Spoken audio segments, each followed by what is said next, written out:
तो गाइस हम स्टार्ट करते हैं सेमेस्टर 4 में कॉन्ट्रैक्ट अकाउंट, चैप्टर नंबर 4 है ये।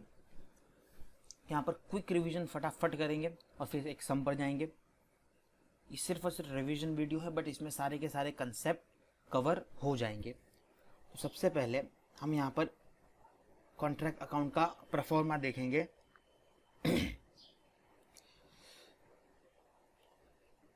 परफॉर्मा ऑफ कॉन्ट्रैक्ट अकाउंट, उसमें पहली कंडीशन लिखी हुई है कि when the contract started and not completed related to that year. मतलब कॉन्ट्रैक्ट स्टार्ट तो हुआ है बट उस ईयर में कंप्लीट नहीं हुआ है, उस केस में हम क्या करेंगे। तो सबसे पहले ये डेबिट साइड है और ये क्रेडिट साइड है। तो कॉन्ट्रैक्ट अकाउंट की डेबिट साइड पर हम लिखेंगे material by any means received, मतलब कैसे भी मटेरियल आया, तुमने खरीदा, तुमने अपने स्टॉक में से लिया, सबका सब डेबिट होगा अगर आएगा तो। नंबर 2 लेबर, जिसको वेजेस भी बोलते हैं, बट उसमें ध्यान ये रखना है कि उसमें प्लस करना है आउटस्टैंडिंग लेबर, जो at the end of the year होगा, at the end of the year. और प्रीपेड लेबर जो बिगिनिंग ऑफ द ईयर होगा उसको माइनस करना है। मतलब अगर लास्ट के एंडिंग में कुछ लेबर बाकी है देने का, कुछ वेजेस देने का बाकी है, तो उसको हम ऐड करेंगे। बाकी जो बिगिनिंग में हमने लास्ट ईयर में कुछ पहले से प्रीपेड कर दिया है तो वो हम इसको माइनस कर देंगे, क्योंकि अल्टीमेटली वो इस ईयर का है ही नहीं। सो ये दूसरी चीज हुई। या थर्ड की बात करें हम तो प्लांट एंड मशीनरी, उसमें दो तरह के प्लांट होते हैं, एक होता है जर्नल और एक होता है स्पेशल।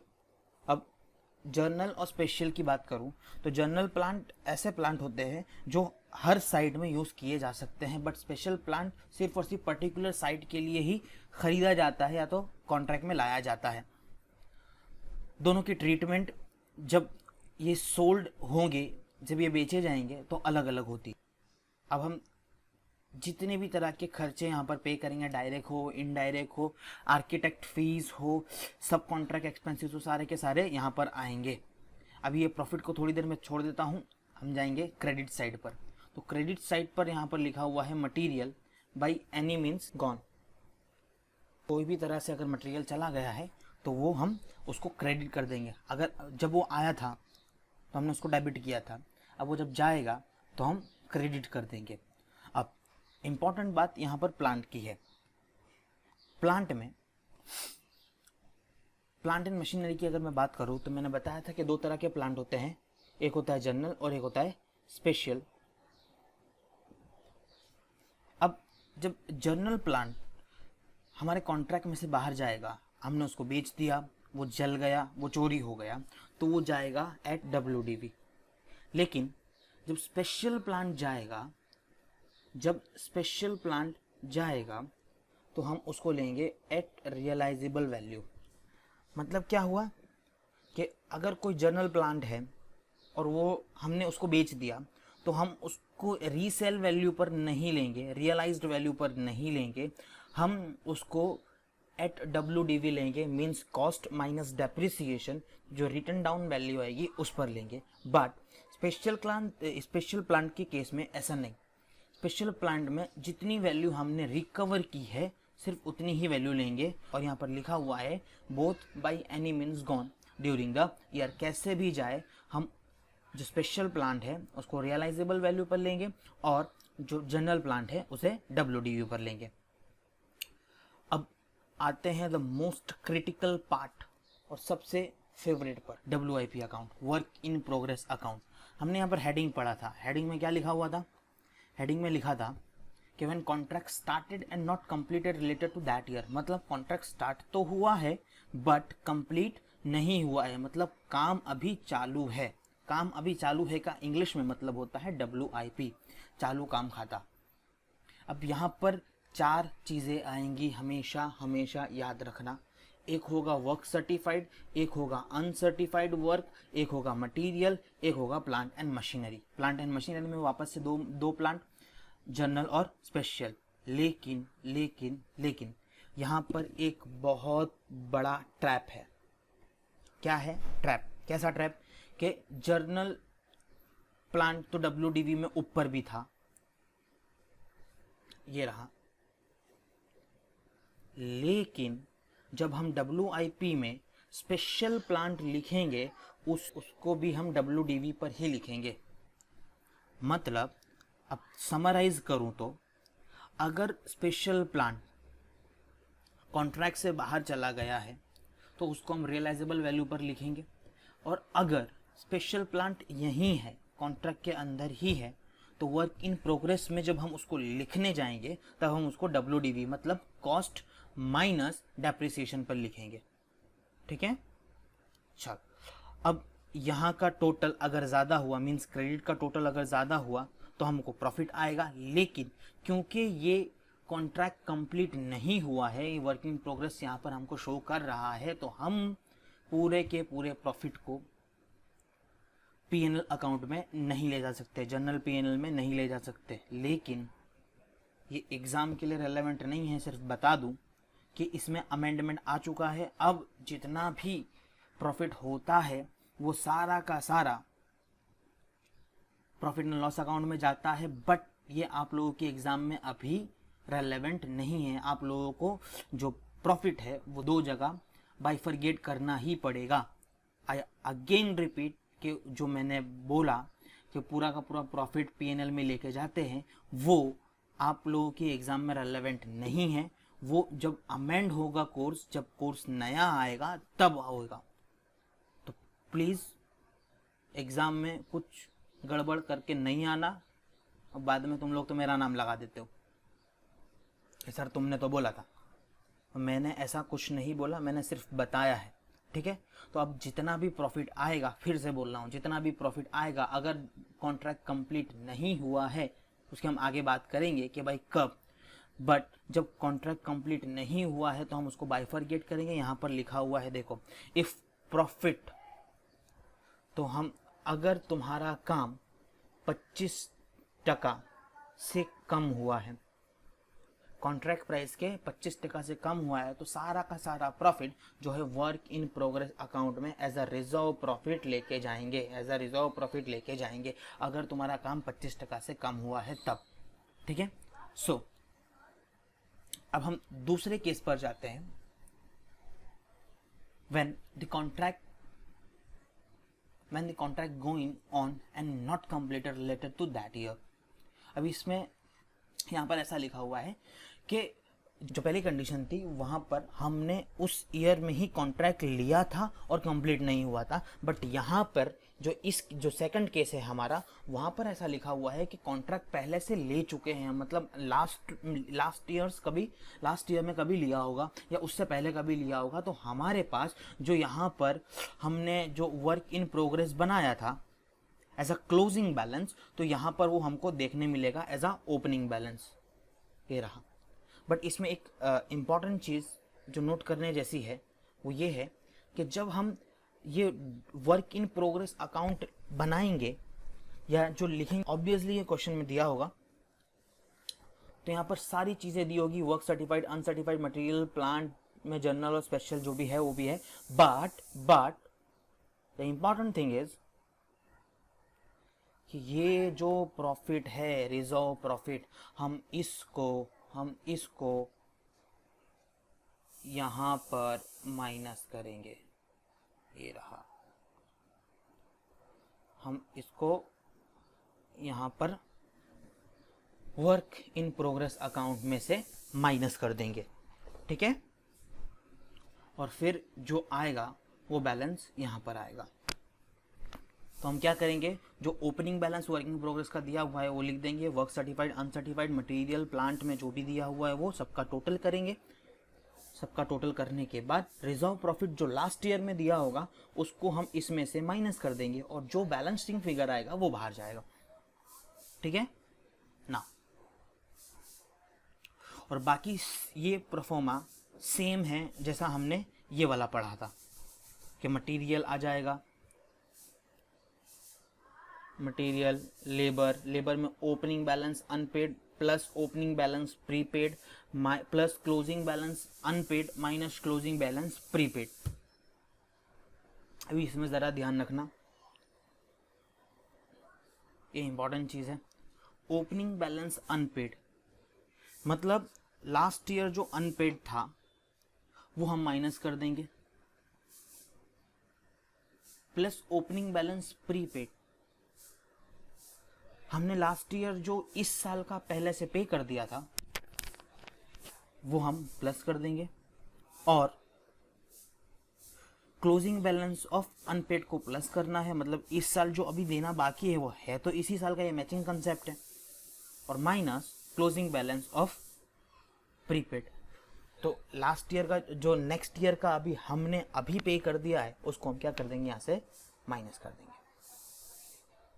चलो, plant and machinery same, journal और special, direct expenses, indirect expenses, architect fee, sub contract expense if profit. अब यहाँ पर ध्यान देना है, जब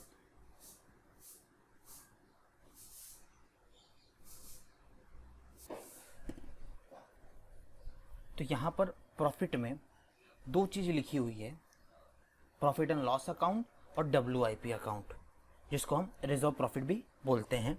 अब यहाँ पर समझने वाली बात यह है कि जब हमने ये पहला कॉन्ट्रैक्ट अकाउंट का प्रोफॉर्मा देखा था वहाँ पर क्लियरली लिखा हुआ था कि जब वर्क डन है वो सिर्फ और सिर्फ कितना होना चाहिए, लेस देन 25।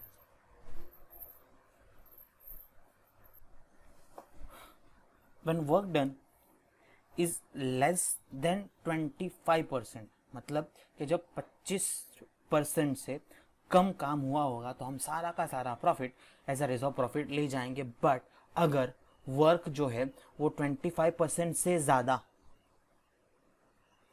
एंड 25% से ज़्यादा होगा तब हम उस प्रॉफिट को बाइफरगेट करेंगे, थोड़ा P&L अकाउंट में लेके जाएंगे और थोड़ा वर्क इन प्रोग्रेस अकाउंट में लेके जाएंगे।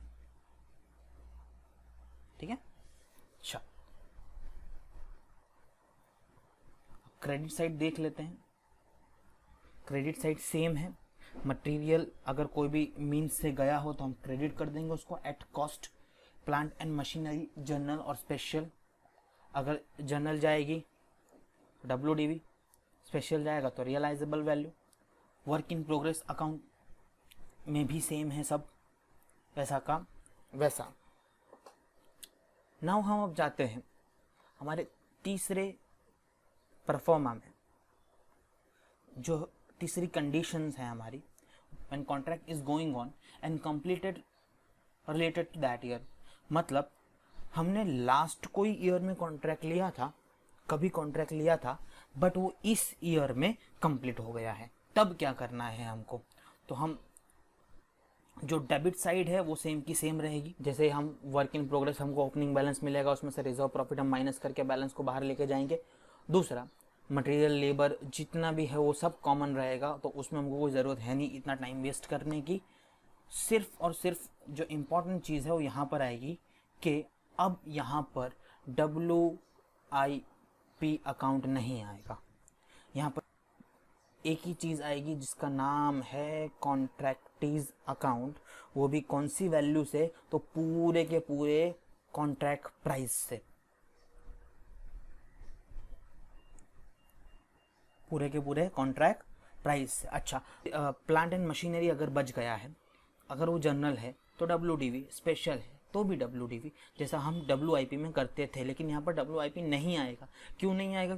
कॉन्ट्रैक्ट तो कंप्लीट हो गया, काम तो कंप्लीट हो गया, तो वर्किंग प्रोग्रेस आने का मतलब ही नहीं है। दूसरी बात कि जो इसका प्रॉफिट आएगा वो पूरा का पूरा P&L अकाउंट में चले जाएगा।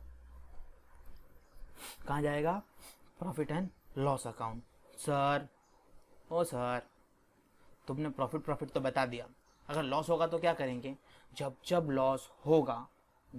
लॉस होगा वो P&L अकाउंट में चले जाएगा, भले काम 25% हुआ हो, 25 से ज़्यादा हुआ हो, 100% हुआ हो या 25 और 100 के बीच में हो, कोई फ़र्क पड़ता नहीं है। ठीक है ना।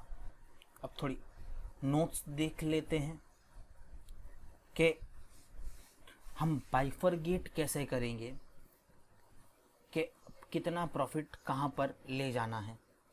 तो यहाँ पर हम देखें तो हमको मिलेगा methods of determining profit on contracts.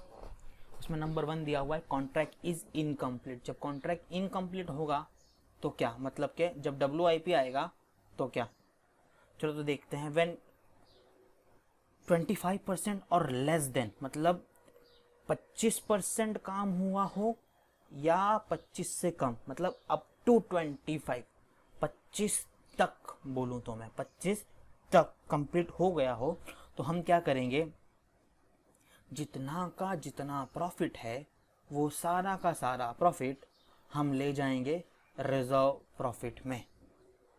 कहाँ ले जाएंगे, रिजर्व प्रॉफिट में। All profits transferred in WIP account as a reserve profit. If loss, अगर लॉस हुआ तो हम कहाँ ले जाएंगे उसको, P&L अकाउंट में। वो तो पहले से भी बोला हुआ है, ठीक है। अच्छा, अगर 25% से ज़्यादा काम हुआ है तो when work done is more than 25% of contract but less than 100%, क्योंकि वर्क तो इनकम्प्लीट है तो 100% से तो कम ही होगा। तो यहाँ पर क्या होगा, in this situation profit is transferred in 2 parts. कितने parts, 2 parts. Certain in P&L, remaining in work in progress account as a reserve profit. तो सर लाएंगे कैसे, तो लाएंगे, नीचे फॉर्मूला दिया हुआ है उसकी मदद से देखते हैं। Formula for finding out the amount of profit transfer to P&L, transfer to P&L, P&L, ध्यान देना। ये मतलब क्या कि इस फॉर्मूले से जो अमाउंट आएगी वो WIP की नहीं होगी, वो रिजर्व प्रॉफिट की नहीं होगी, वो profit transfer to P&L account की होगी। इसमें नोधाना नहीं, ध्यान से। अब यहां पर हम लिखेंगे टोटल प्रॉफिट, जो हमारा प्रॉफिट आएगा वहां पर वो into 2/3 into cash received upon work certified. जब परसेंटेज दिए हुए हैं क्वेश्चन में तो हम डायरेक्टली परसेंटेज भी लिख सकते हैं कि 70% या 80%, वो भी लिख सकते हैं। बट यहाँ पर cash receive upon work certified formula है, मतलब कितना कैश मिला है अपॉन कितना वर्क सर्टिफाइड हुआ है। कंप्लीट नहीं हुआ है, यहाँ पर वर्क सर्टिफाइड लिखा हुआ है। अच्छा, इसका एक दूसरा फॉर्मूला भी है, वो कब आता है, जब क्वेश्चन में एस्टिमेटेड एक्सपेंसेस की इंफॉर्मेशन दी होती है। वो बहुत बाद में आएगा बट फिर भी हम देख लेते हैं। Profit transfer to P&L account, इसमें आएगा estimated profit into work certified upon contract price. ये कब आएगा, जब क्वेश्चन में एस्टिमेटेड एक्सपेंसेस या फ्यूचर एक्सपेंसेस या एडिशनल एक्सपेंस दिए होंगे तब। तो इसका इतना रेलेवेंट नहीं है बट एग्जाम में पूछाता है बहुत बार। अच्छा, नीचे वाली कंडीशन बहुत ज़्यादा इजी।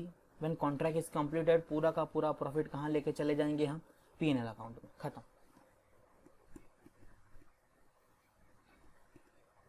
तो आई होप ये कंसेप्ट समझ पड़ी आप लोगों को। और हाँ, ये